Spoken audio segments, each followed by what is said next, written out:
Alô, alô, caros ouvintes do podcast da emergência. Hoje vamos falar de insuficiência respiratória. Com certeza um assunto muito importante de se tratar, especialmente na era Covid.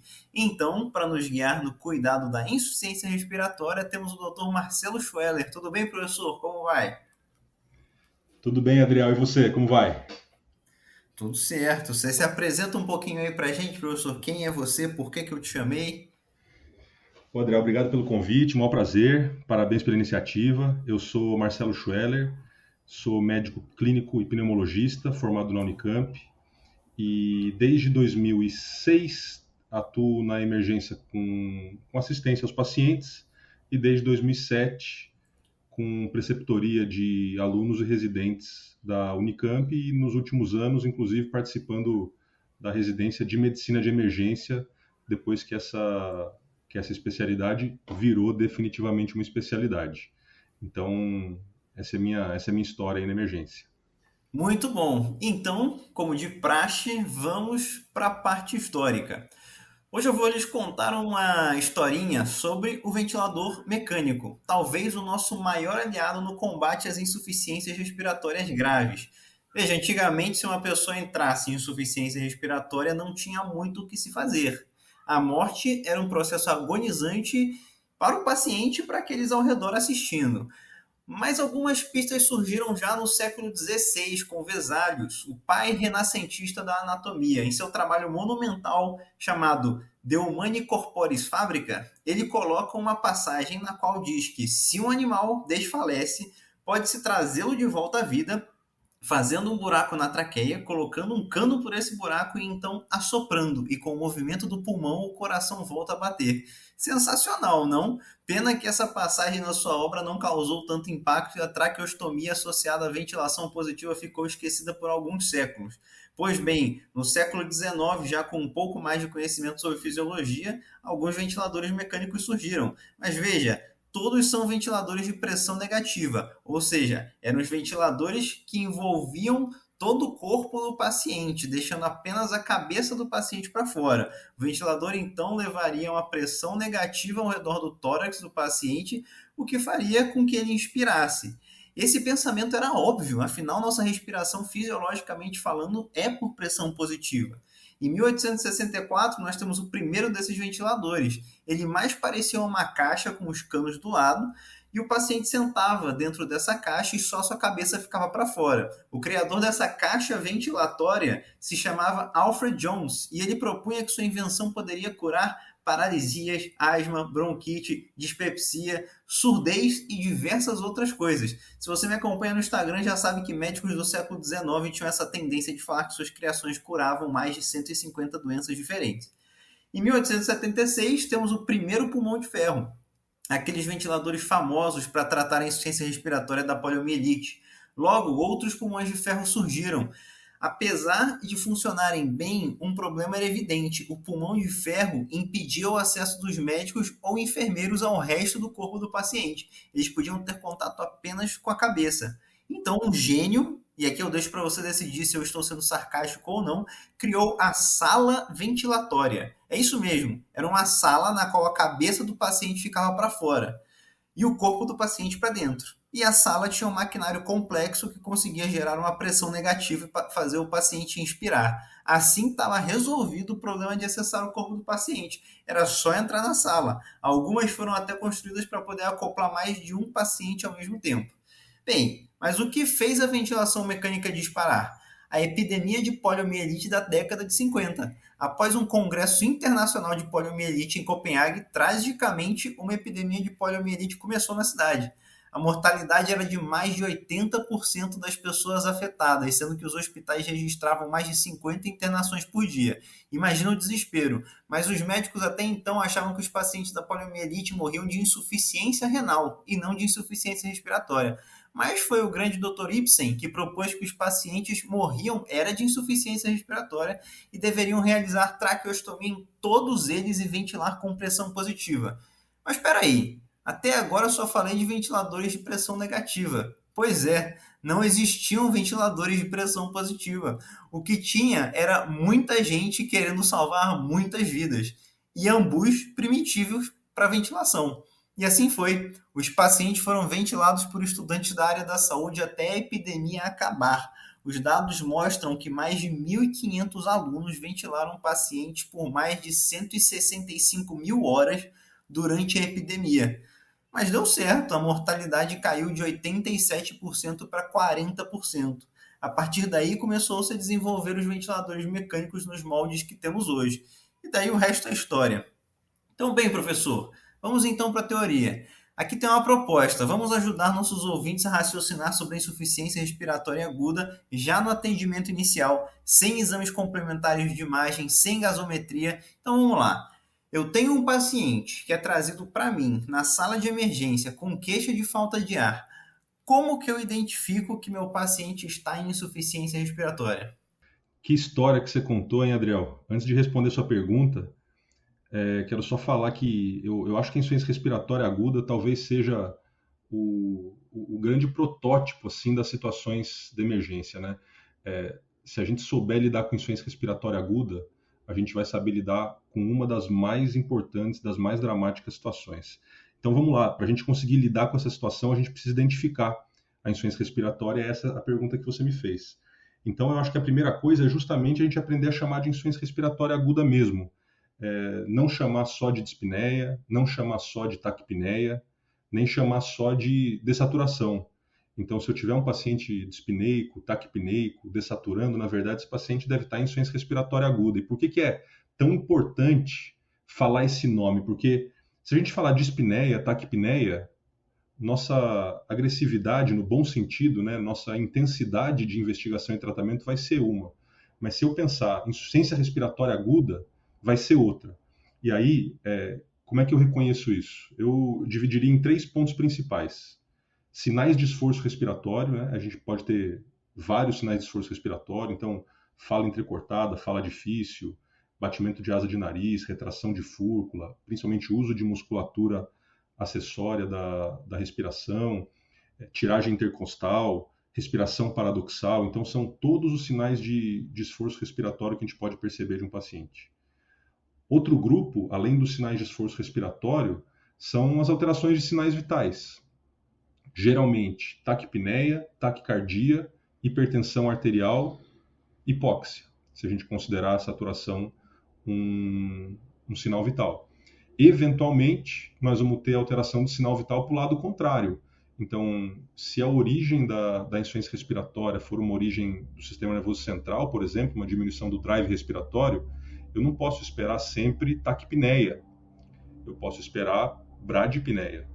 E se o paciente também tiver já numa fase da insuficiência respiratória mais avançada, indo em direção à parada cardiorrespiratória, eu posso também ter um paciente com já bradipneia por falência da musculatura respiratória, ao invés de taquicardia, bradicardia e hipotensão.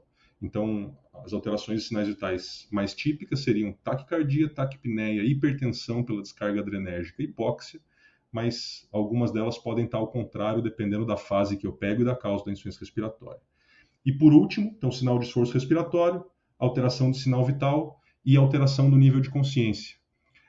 É muito comum um paciente com insuficiência respiratória aguda ter alterações da consciência, começando por inquietação, agitação, ansiedade nas fases iniciais, pelo desconforto, e com o avançar da insuficiência respiratória, eu posso começar a ter sonolência, obnubilação, coma, e isso já seria insuficiência respiratória com rebaixamento da consciência, seria uma indicação clara de intubação, por exemplo. Então, pensar nesses 3 pontos aí: esforço respiratório, alteração do sinal vital e alteração do nível de consciência, começando com agitação e terminando com sonolência. Muito bom, é isso, né? É importante lembrar que, por exemplo, se um paciente chega na sua sala de emergência, ele está taquipneico, fazendo uso de musculatura acessória, desaturando, o nome disso não é desconforto respiratório, apesar de ser um desconforto respiratório, né? O nome para isso é uma insuficiência respiratória aguda.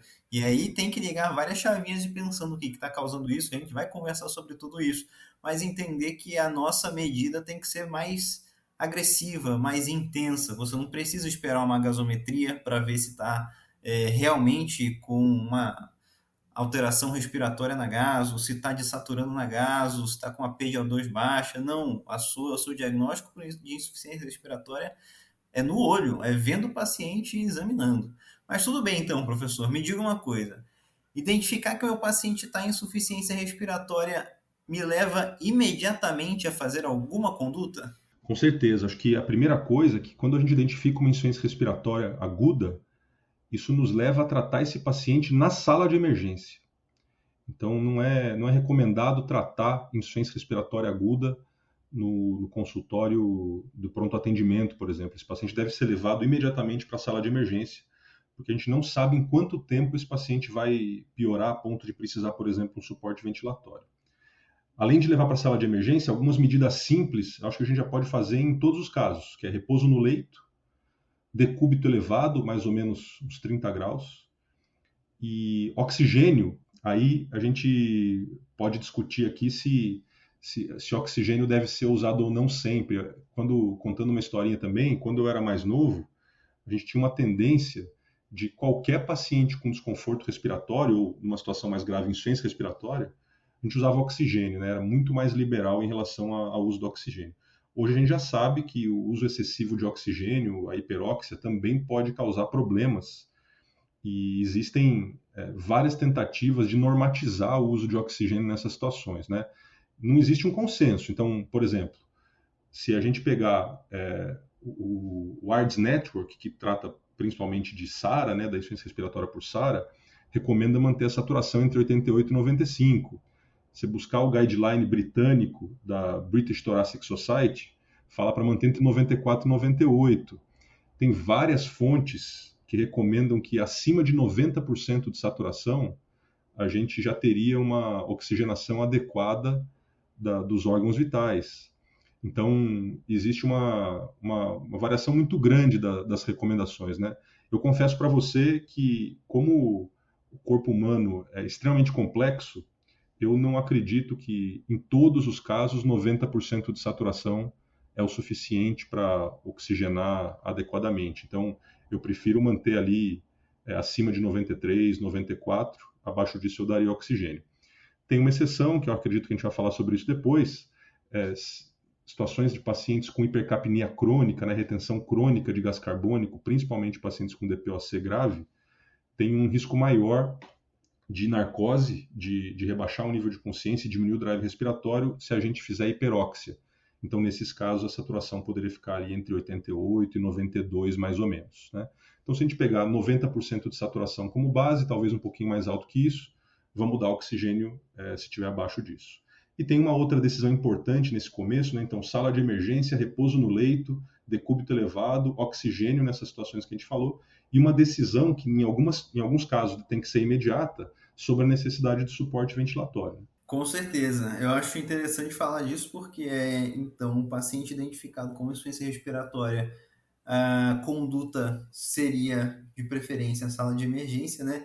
E a questão do oxigênio é interessante do ponto de vista que varia muito da diretriz que você usar, mas apesar disso tem-se um consenso, né? 100% de oxigênio para ninguém, né?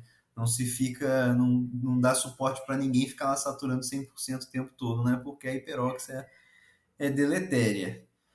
Mas enfim, eu identifiquei então que meu paciente está em insuficiência respiratória, professor, iniciei o oxigênio ou não, mas a insuficiência respiratória é uma síndrome. Alguma coisa está causando-a. Como eu organizo o meu pensamento para tentar descobrir essa causa da minha insuficiência respiratória? André, eu acho que essa pergunta é uma das perguntas sobre as quais eu mais me debrucei nos últimos anos. Eu gosto do tema e eu tenho visto que talvez o principal erro que a gente comete em pacientes com insuficiência respiratória aguda, em outros casos também, em outras síndromes também, mas vamos falar dessa, né? Seria a gente chutar o diagnóstico e ficar com aquela ideia na cabeça. Vou dar um exemplo. Se a gente pegar uma paciente do sexo feminino, de meia idade, que usa reposição hormonal, teve uma viagem prolongada e chega em insuficiência respiratória, muitos de nós vão pensar em embolia pulmonar como a causa dessa insuficiência respiratória. E, sem dúvida, embolia pulmonar é uma das causas que a gente precisa pensar numa situação dessa. O problema é que se a gente aposta todas as nossas fichas em uma causa, a gente pode atrasar o diagnóstico definitivo e vamos dizer que depois de algum tempo a gente leva essa paciente para angiotomografia, essa angiotomografia vem negativa para embolia pulmonar. Um exame de boa qualidade negativo para embolia pulmonar. É como se a gente tivesse começado do zero de novo. Um outro problema é que quando a gente fica muito focado em uma hipótese, que pode ser insuficiência cardíaca, que pode ser embolia pulmonar ou outra, o nosso cérebro ele é programado para economizar energia. Então, se me vem à cabeça uma ideia diagnóstica, isso diminui a chance de que eu veja sinais, sintomas e alterações de exames complementares que me levem a outros diagnósticos. Meu cérebro vai ficar mais aberto a encontrar aquele diagnóstico que eu pensei inicialmente. Então, esse é um viés de raciocínio na medicina e fora da medicina, que é o fechamento precoce, perigosíssimo e super comum. Então, tomar muito cuidado com isso. É super importante a gente ter a capacidade de reconhecer um padrão e ter uma ideia rápida de um diagnóstico, como esse de embolia pulmonar que eu falei. Mas reconhecer esse padrão, pensar nesse diagnóstico, não deve fazer a gente definir precocemente que esse é o diagnóstico. Então, o que a gente faz para se proteger disso? Devemos ignorar os padrões que a gente reconhece? De forma alguma. Mas a gente deve ter na nossa mente um esquema mental, um processo de raciocínio, um framework que leve a gente, que conduza a gente para o diagnóstico com hipóteses mais prováveis e hipóteses menos prováveis. E aí, o processo que eu uso para diminuir a chance de eu errar é o seguinte. Eu diria para você que o primeiro passo seria descartar uma insuficiência respiratória aguda causada por uma obstrução de via aérea alta, né?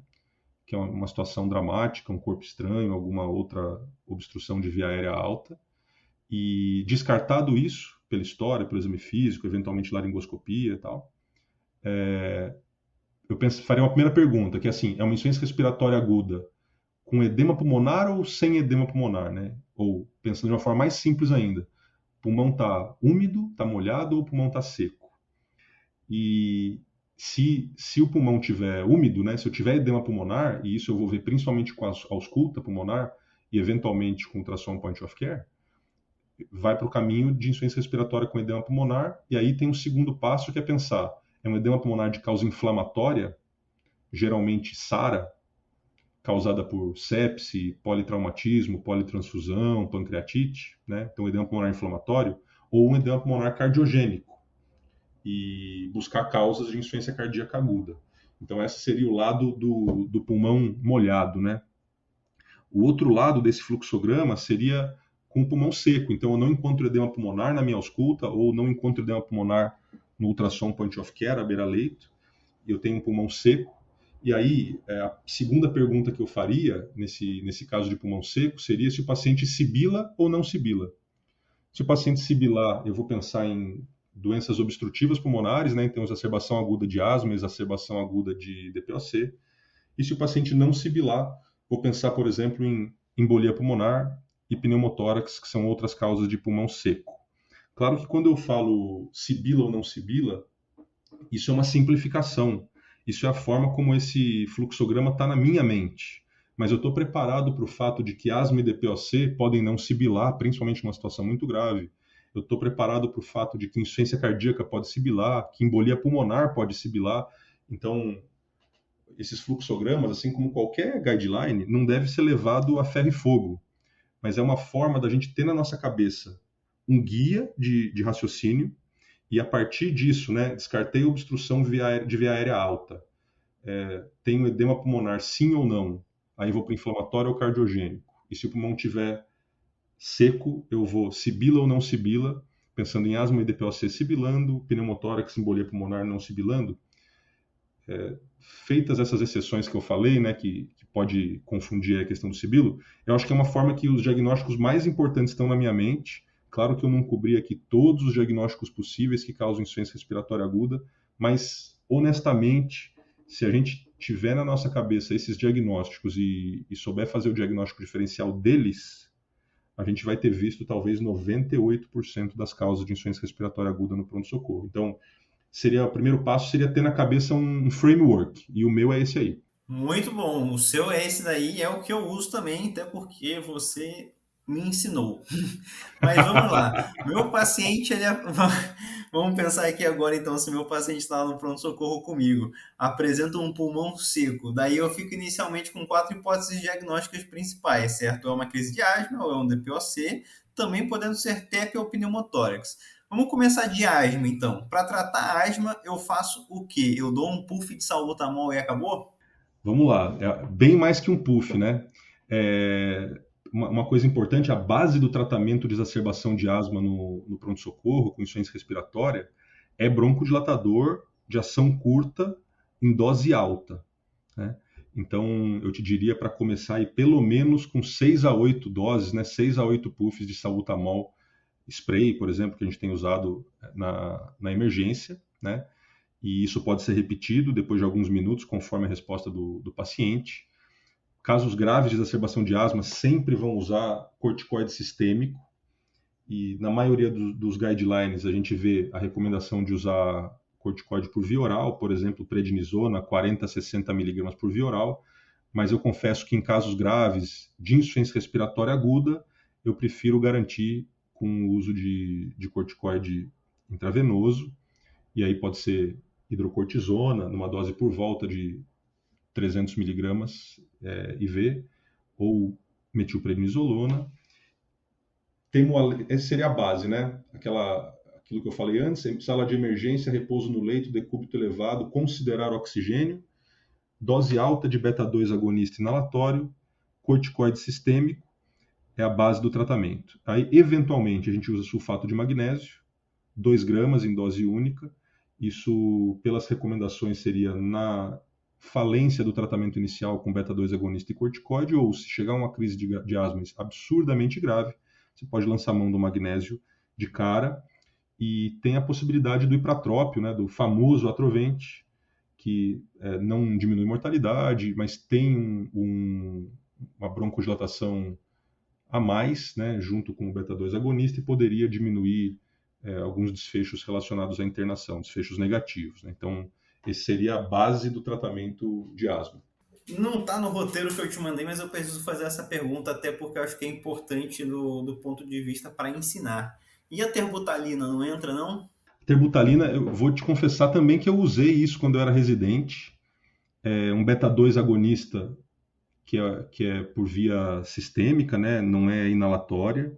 Então, isso pode ser feito intravenoso, inclusive. Na época, a gente chegou a usar isso em bomba de infusão, quando eu era residente. E hoje já temos bastante evidência de que usar beta-2 agonista por via que não seja inalatória, você potencializa efeitos colaterais e não aumenta ou até diminui o efeito broncodilatador, que é o que você quer buscar.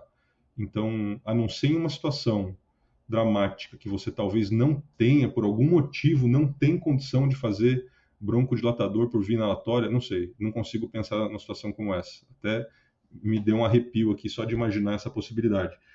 Mas a princípio não é para usar. É menos efeito benéfico e mais efeito colateral. Também, junto com isso, eu não sei se você já chegou a usar isso na sua vida, Adriel, mas até não muito tempo atrás a gente usava aminofilina, por exemplo, né? Que é uma medicação com efeito broncodilatador, mas com um perfil de toxicidade complicado e com efeitos colaterais graves, inclusive arritmias, com efeito broncodilatador discreto. Então, se alguém ainda estiver usando, eu sei que ainda existe, não recomendo, tá? Tá certo, eu acho que isso é importantíssimo de ser falado também, porque eu vi muita gente usando terbutalina no Covid. Mas enfim, vamos continuar aqui.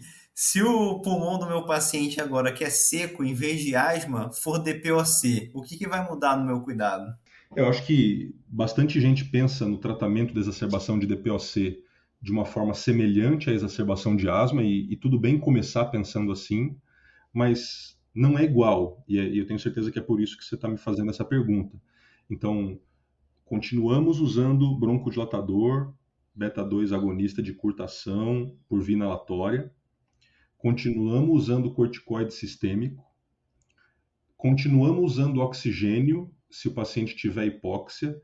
E aí temos um cuidado a mais para aquela questão que a gente citou lá no início, que é o risco de piorar a hipercapnia. Então, vou explicar um pouquinho sobre isso. Quando o paciente tem DPOC, alguns pacientes que fumam têm DPOC. Alguns pacientes que têm DPOC grave a ponto de ter hipóxia. E alguns desses pacientes que têm hipóxia evoluem com hipoventilação e também têm retenção crônica de CO2 e bicarbonato alto, que é a compensação metabólica dessa acidose respiratória crônica, né? Então, seriam os retentores crônicos de CO2. O que acontece? Esse paciente que tem um CO2 alto por muito tempo, não estou falando de situações agudas, estou falando de situação crônica. Então, o paciente com DPOC é muito grave, tem a retenção de CO2 cronicamente. O centro respiratório, eu vou simplificar a forma como a gente entende esse mecanismo, tá? Tem outros mecanismos junto, mas o centro respiratório deixa de responder a mudanças na concentração do CO2 e passa a responder, ou seja, a mandar a gente respirar pela baixa concentração de oxigênio. Se a gente pegar, então, um paciente com CO2 alto cronicamente e que tem hipóxia crônica também, e a gente aumentar muito o PO2, a saturação desse paciente, pode ser que esse centro respiratório dele, que agora só responde à hipóxia, ou seja, a respiração só funciona guiada pela hipóxia, a gente desliga o centro respiratório, é um paciente que vai reduzir o drive respiratório, ter bradipneia, reduzir o nível de consciência, e é isso que a gente chama de narcose, né? Seria um paciente com retentor crônico de CO2, usando um fluxo alto de oxigênio e rebaixando o nível de consciência, um quadro extremamente grave. Então, na asma, a gente pode usar o oxigênio com aquelas recomendações que a gente já falou, com um pouco mais de liberalidade, mas aqui no DPOC, principalmente em situações de retenção crônica, cuidado com o fluxo. Preferir o catéter de oxigênio, ou mesmo que for usar outra modalidade de oxigênio, usar baixo fluxo de oxigênio. Tá? Não são todos os pacientes com DPOC que fazem isso, mas é uma situação para a gente ficar mais atento. E aí, além dessa diferença do risco de narcose, a gente tem duas outras diferenças em relação ao quadro de asma, que seria uma maior liberalidade para o uso de antibiótico, e não estou falando aqui para dar antibiótico sem pensar, mas a infecção, principalmente infecção brônquica ou pulmonar, geralmente brônquica, infecção é a causa mais comum de exacerbação de DPOC. Então, claro, pode ser viral, pode. Tem outras causas de exacerbação de DPOC que não sejam infecção? Claro que tem.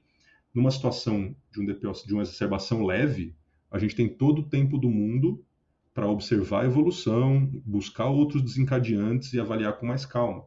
Mas num paciente em franca insuficiência respiratória aguda, um paciente que talvez já seja grave cronicamente, com desnutrição, talvez a gente não tenha tempo suficiente para reavaliar nossas condutas. Então, pacientes com DPOC grave, ambulatorialmente já grave, e chegam com insuficiência respiratória franca no pronto-socorro, eu já daria o antibiótico de cara, e depois a gente reavalia, e se tivermos segurança de que não tem infecção, retiramos. Então, somos mais liberais no antibiótico na exacerbação de DPOC.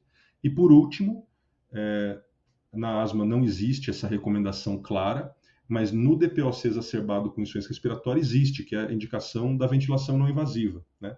Então, a exacerbação de DPOC é uma das causas com evidência forte de benefício do uso de ventilação não invasiva na sala de emergência. Então, com DPOC seria isso, para resumir.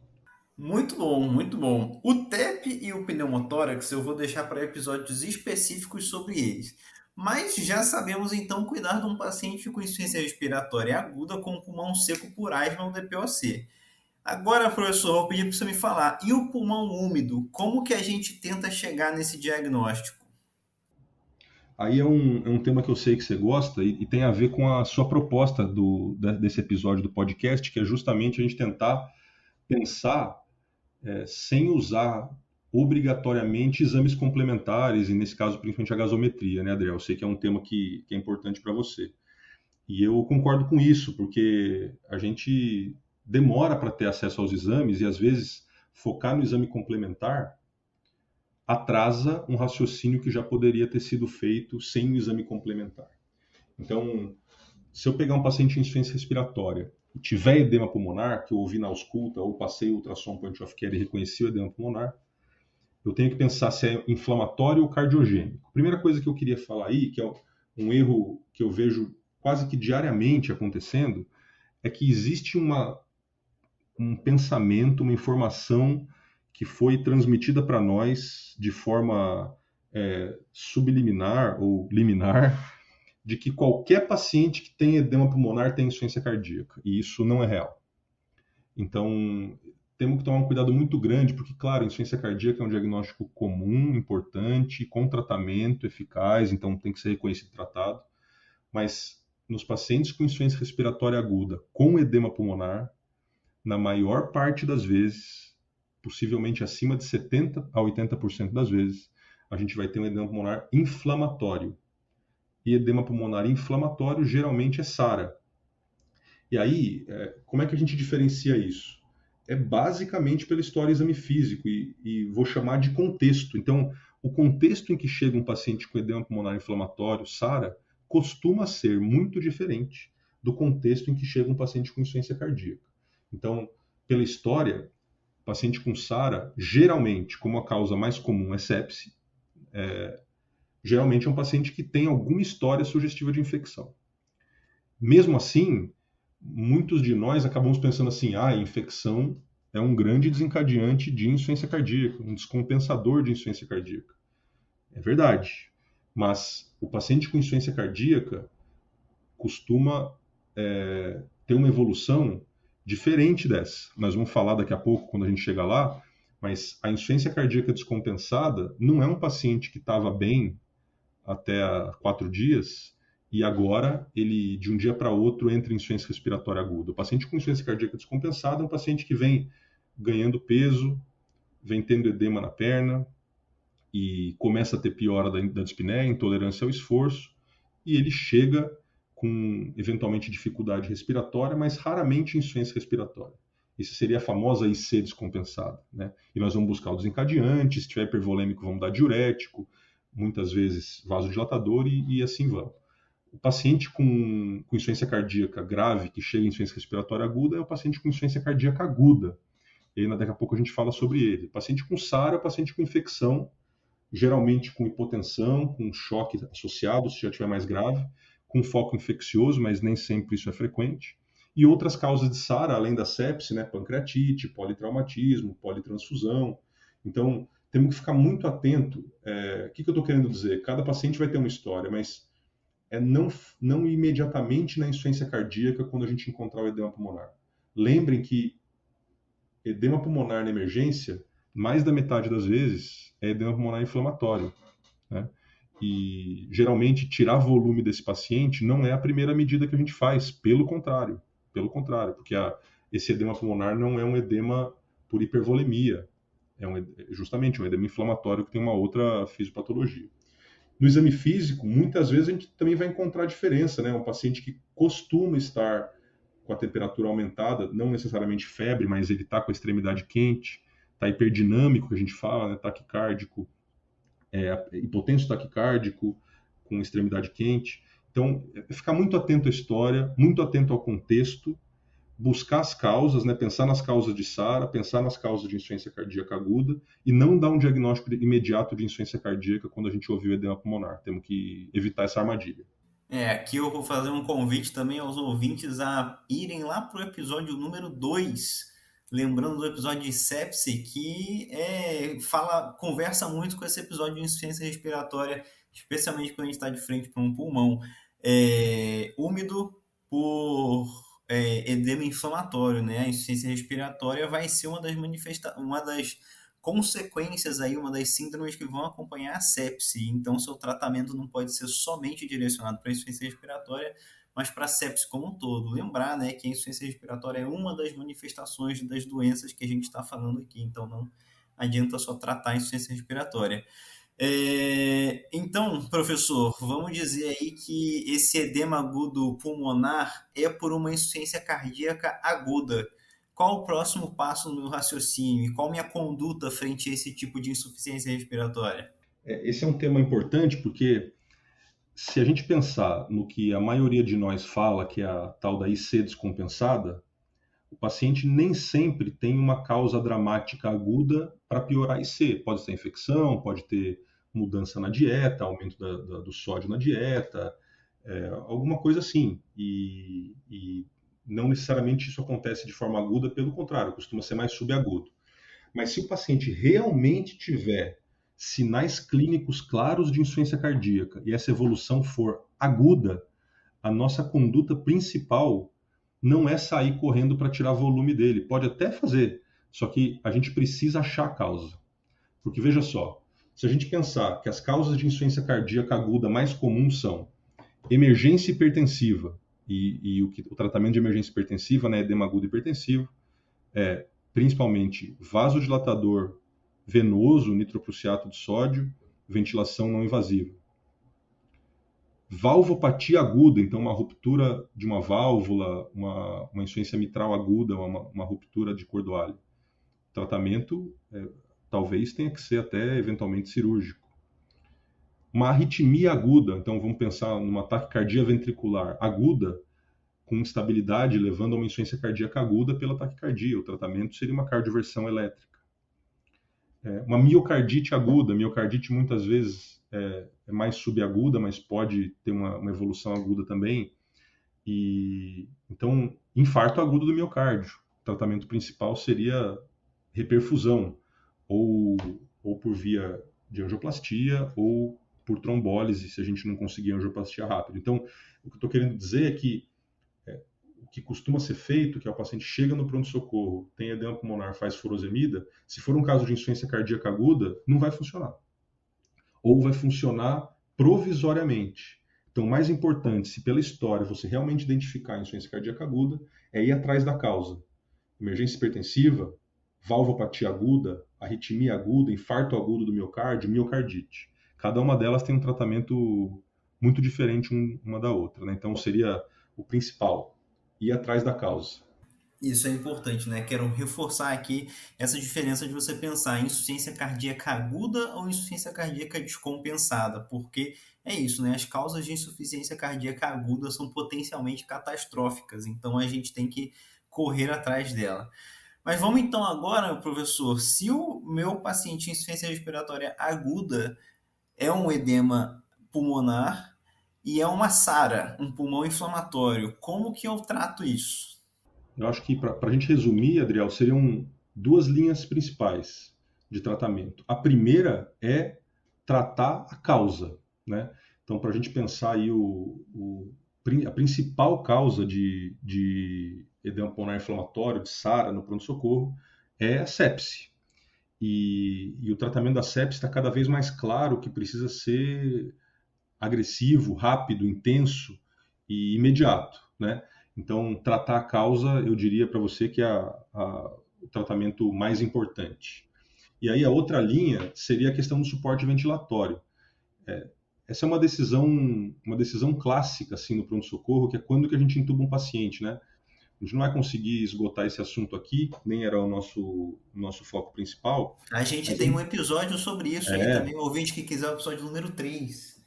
então voltem lá no episódio número 3 para ver, mas assim, tem situações em que a gente não pode esperar para entubar. Então, o paciente chega em insuficiência respiratória aguda, numa situação pré-parada cardiorrespiratória, você talvez já entre com vasopressor e já pense em intubação. Paciente com insuficiência respiratória aguda e rebaixamento grave da consciência, sem proteção de via aérea, vai ser intubado. Mas na maioria das vezes a gente tem ali um tempo, alguns minutos, algumas horas para tomar essa decisão. E a decisão de intubação desses casos de SARA é uma decisão interessante porque mesmo que o paciente não esteja pré-falência respiratória ou pré-parada cardiorrespiratória, a gente já intubou esse paciente antes. A gente não vai esperar chegar nisso. Por que eu estou querendo dizer isso? Porque, além dessas recomendações de intubação imediata, tem uma indicação de intubação que é muito importante, que é a previsão de evolução. O que eu estou querendo dizer com isso?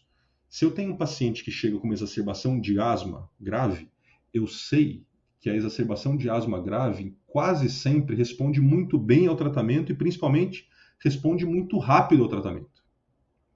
Então, a não ser que eu tenha uma situação dramática de falência respiratória, de fadiga e falência, eu entro com o tratamento que a gente comentou para exacerbação de asma e esse paciente melhora e melhora rápido.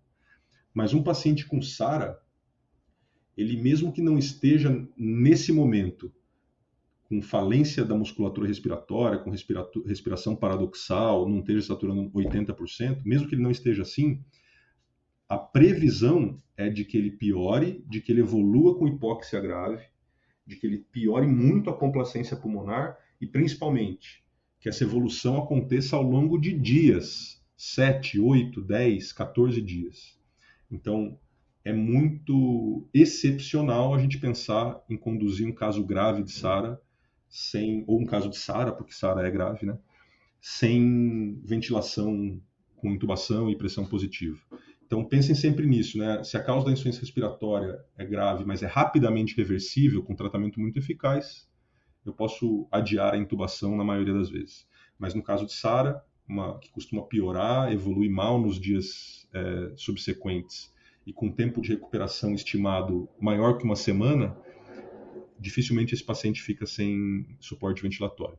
Então, em resumo, tratar agressivamente, rapidamente a causa e suporte ventilatório precoce, não precisa ser geralmente imediato, mas não esperar esse paciente chegar numa situação de falência respiratória, hipóxia prolongada para fazer intubação. E aí, é claro, é muito importante, tem o tratamento ventilatório em si, eu não lembro se você já falou sobre isso em algum outro episódio, mas tem uma forma eficaz de ventilar SARA, é um tema complexo, mas basicamente com volume baixo, pressão baixa, PIP alto, tem uma série de coisas importantes aí para diminuir ainda mais a mortalidade desses pacientes que vão para o ventilador. Muito bom, não. Realmente a gente ainda não tem um episódio de ventilação mecânica em si. Estou pensando ainda como elaborar de uma forma que fique fácil, porque para mim aprender ventilação mecânica precisa ser algo um pouco visual também. É muita ondinha, é muito número que se você ficar só ouvindo, só imaginando, acho que confunde um pouco. Mas enfim, professor, a gente conseguiu abordar aqui como pensar de uma forma sistemática a insuficiência respiratória aguda e como pensar nas causas dessa insuficiência respiratória. Quero reforçar aqui para o ouvinte que a insuficiência respiratória é uma síndrome, não precisa de exames para ser diagnosticada e, mais importante, alguma coisa está levando ao quadro de insuficiência respiratória aguda. Então não adianta só dar o suporte de oxigênio e ficar por isso mesmo. Tem que correr atrás da causa. Professor, você tem algum comentário a mais aí para fazer? Só te agradecer pelo convite, parabenizar pelo podcast, que está muito legal, e estou à disposição. Um abraço para todos, para você, Adriel. Muito obrigado pela sua participação, professor. Eu que agradeço aqui. Obrigado mesmo.